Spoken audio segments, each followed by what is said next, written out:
Hello friends, आज मैं आपसे एक ऐसी बात करने वाली हूँ जो शायद बहुत सारी महिलाओं के दिल की बात है। अगर आप भी शादी के बाद ससुराल में रहकर सरकारी नौकरी की तैयारी कर रही हैं तो सबसे पहले मैं आपको एक बात कहना चाहती हूँ कि आप अकेली नहीं हैं। बहुत सारी लड़कियाँ हैं जो सुबह सबसे पहले उठती हैं, सबसे पहले रसोई में जाती हैं, चाय बनाती हैं, नाश्ता बनाती हैं, घर के काम करती हैं, सबकी ज़रूरतों का ध्यान रखती हैं।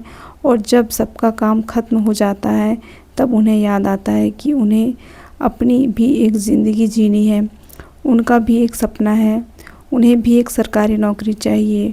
लेकिन जब तक शरीर थक चुका होता है और दिमाग भी। आज मैं सिर्फ कुछ ऐसी बातें बताने चाहती हूँ जिन्हें बहुत सी महिलाओं की तैयारी ख़राब की है। अगर आप भी इन बातों का ध्यान रखेंगी तो जिम्मेदारियों के साथ आप भी अपनी पढ़ाई को आगे ले जा सकती हैं। तो हेलो गाइस, मेरा नाम है मंजू और मैं एक गवर्नमेंट टीचर हूँ और मैं भी ससुराल में रहकर मैंने भी अपनी तैयारी की है और वही सब चीज़ें आपके सामने लाइफ एक्सपीरियंस शेयर करने वाली हूँ। तो वीडियो को एंड तक ज़रूर देखिएगा। बहुत सारी ऐसी बातें बताऊँगी जो आपकी स्टडी में बहुत हेल्पफुल हो सके। तो सबसे पहली बात, हर काम आपको खुद करने की आदत जो होती है हर महिलाओं में। कई बार हम सोचते हैं अगर मैं नहीं करूँगी तो फिर कौन करेगा, और इसी सोच में हम हर बार छोटा बड़ा काम अपने ऊपर ले लेते हैं और धीरे धीरे ऐसा होता है कि पूरा दिन निकल जाता है और किताब खुल ही नहीं पाती। याद रखिए, जिम्मेदार होना अच्छी बात है लेकिन अपनी पढ़ाई को पूरी तरह भूल जाना सही नहीं है। अगर आपको दिन में सिर्फ 1 घंटा भी पढ़ना है तो उस 1 घंटे की कीमत समझिए। और दूसरी बात है कि दूसरों की बातों में ही उलझे रहना। कोई कहेगा इतनी पढ़ाई करके क्या मिलेगा, कोई बोलेगा अब शादी हो गई है अब क्या करना नौकरी लेकर, कोई कहेगा घर संभालो यही बहुत है। अगर आप हर बात का जवाब देने लगेंगी तो आपकी आधी ऊर्जा वहीं ही ख़त्म हो जाएगी।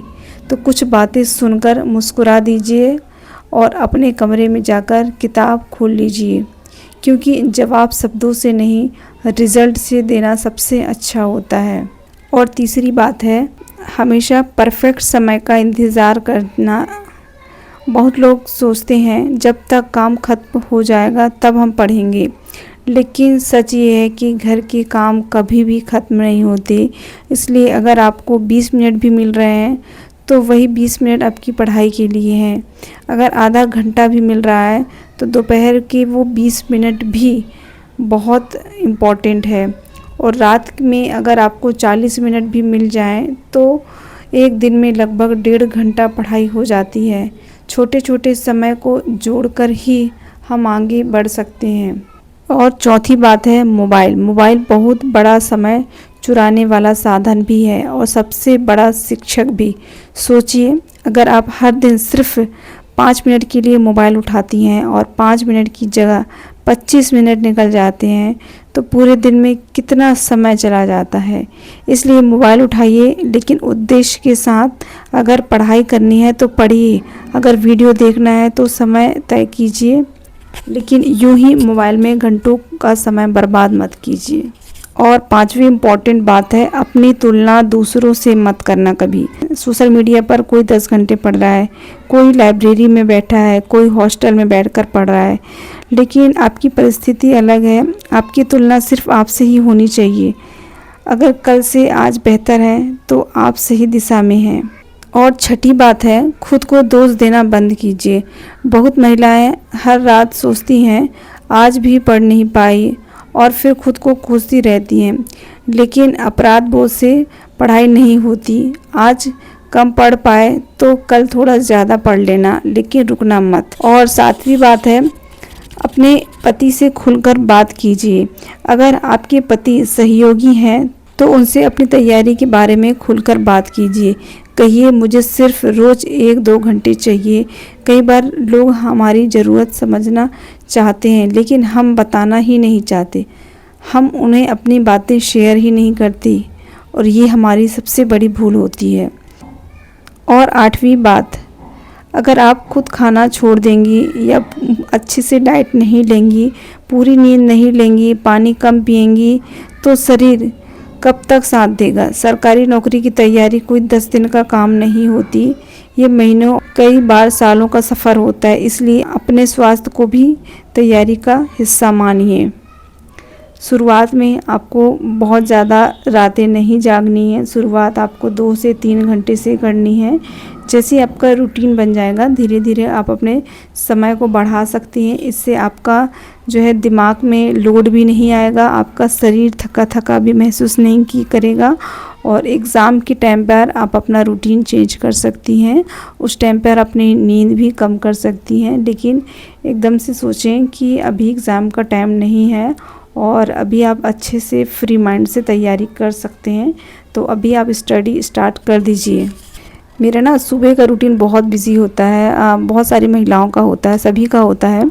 लेकिन आज जो है मेरा गैस भी ख़त्म हो गया था रोटी बनाते बनाते, और ना तो सब्ज़ी बन पाई है आज, ना तो रोटी बन पाई है। बचा हुआ खाना है वो मैं बनाऊँगी, क्योंकि मेरी सब्ज़ी जो है चढ़ी हुई थी, अचानक ही बंद हो गया गैस। कुछ रोटी मैंने बना ली थी, कुछ शेष रह गई थी, और मुझे अपने बेटे की लंच भी बनाना है, लंच भी नहीं बन पाया था। और अगली बात, हर किसी को अपना प्लान शेयर मत कीजिएगा, क्योंकि काफ़ी सारे लोगों को खुशी होती है और काफ़ी सारे लोग ऐसे होते हैं जो आपकी हार का इंतज़ार कर रहे होते हैं, हंसी उड़ाते हैं, मजाक उड़ाते हैं, बनाते हैं।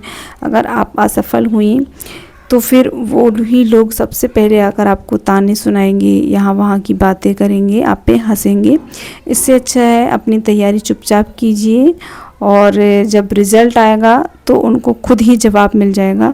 तो आपको कुछ भी बताने की ज़रूरत नहीं है ज़्यादा लोगों को। और अपना जो प्लान है उसको सीक्रेट रखिए। कितने घंटे आप पढ़ रही हैं, कितने घंटे आप क्या कर रही हैं, उनको कितने बजे आप सो रही हैं, कितने बजे जग रही हैं, ज़्यादा से ज़्यादा सीक्रेट चीज़ें रखने की कोशिश कीजिएगा अपने प्लान को, तभी वो ज़्यादा सक्सेस होता है। और अगली बात है, अपने सपनों को रोज़ याद कीजिए। आपको क्या करना है आपके दिमाग में हमेशा होना चाहिए। रोज़ आप जब भी उठें, जब भी सोएं, दोपहर में, जब भी आपको एक सपना है तो उसको सपने को अपने जहन में हमेशा रखिए। जब भी मन हारने लगे, अपने आप से पूछिए मैंने शुरुआत क्यों की थी, अपने बच्चों के लिए, अपने परिवार के लिए, अपने आत्मसम्मान के लिए, या अपनी पहचान बनाने के लिए। यही सवाल आपको फिर से पढ़ाई की ओर ले जाएगा। और आखिर में मैं बस इतना कहना चाहूँगी, अगर आज आपकी परिस्थितियाँ कठिन हैं तो इसका मतलब ये नहीं कि आपका भविष्य भी कठिन ही होगा। आज आप रसोई में खड़ी हैं, कल शायद आपकी सरकारी स्कूल, सरकारी कॉलेज, किसी सरकारी दफ्तर में अपनी ड्यूटी कर रही हों। आज लोग आपको सिर्फ बहू के रूप में जानते हैं, कल वही लोग आपको आपके नाम और आपकी पहचान से जानेंगे। इसलिए धीरे चलिए, रुकिए मत, क्योंकि जिम्मेदारियों के बीच जो महिलाएं अपने सपनों को ज़िंदा रखती हैं, वही एक दिन अपने परिवार की सबसे बड़ी प्रेरणा बनती हैं।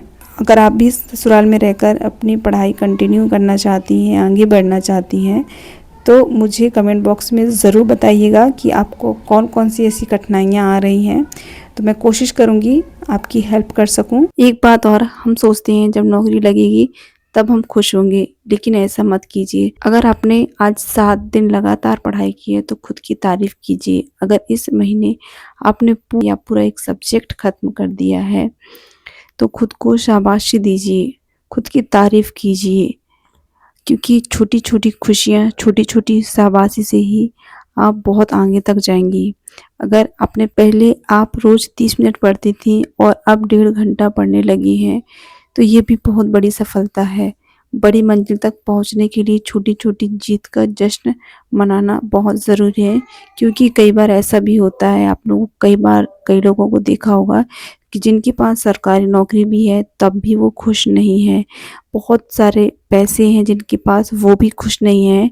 तो संघर्ष की राह में ये भी मत सोचिए कि एक चीज़ से हमें वो खुशी मिल जाएगी जो खुशी की तलाश में सभी लोग हैं। तो आपकी छोटी छोटी जो खुशियां हैं उसको ज़रूर एंजॉय कीजिए अपनी लाइफ को। और अब हो गया है मेरे स्कूल का टाइम, सारे लोग जा चुके हैं, मेरे हस्बैंड भी जा चुके हैं, बच्चे भी पहुंच गए हैं, बस मैं ही बची हूँ लास्ट में। अब मैं ताला वगैरह लगाकर फिर निकलूँगी और अगर आपको मेरा वीडियो देखना अच्छा लगता हो तो प्लीज़ चैनल को ज़रूर सब्सक्राइब कर लें। और आप कौन से एग्ज़ाम की तैयारी कर रहे हैं और आपकी तैयारी कहाँ तक पहुँची, कमेंट बॉक्स में मुझे ज़रूर बताइएगा।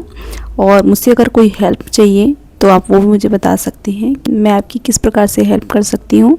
और जिनकी भी तैयारी स्टार्ट नहीं हुई है वो अभी समय है, वो अगर आगे बढ़ना चाहती हैं, कुछ करना चाहती हैं तो ज़रूर अपनी तैयारी स्टार्ट कर दीजिए, बहुत अच्छा समय है अभी।